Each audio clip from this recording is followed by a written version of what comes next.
আচ্ছা, এবার আমরা হলো 6 নম্বর ক্লাসে শিখবো হলো কি কোনো বহুপদীর মুখ্য সহগ নির্ণয়। তো এটা অনেক ইজি। মুখ্য সহগ বলতে কি সর্বোচ্চ পাওয়ার বা সর্বোচ্চ ঘাতের যেই সহগটা থাকবে সেই সহগটা হলো মুখ্য সহগ।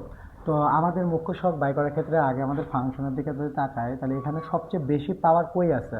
তাহলে আমরা জানি এরপর 1 আছে, 2 আছে, 3 আছে, তাহলে সবচেয়ে বেশি আছে কই 3 আছে।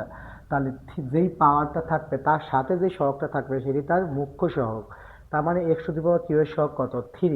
তার মানে আমাদের অ্যান্সার কি খ নাম্বার সবচেয়ে বড় যেটা থাকবে তার সহগ 3। তো সেম ভাবে যদি আমরা এবার 12 নম্বর এমসিকিউটা দেখি, তো 12 নম্বর এমসিকিউ নিজে নিজে আগে করার চেষ্টা করেন, দেখেন পারেন কিনা। তো তারপর যারা আরেকটা দেখতে চান তারা এটা দেখতে পারেন।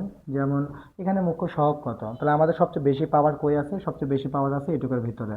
তো আমাদের x to the power square, x এর পর স্কোয়ার থাকলে তার এক্স স্কোয়ার বাদে যেটা থাকবে সেটা তার সহগ।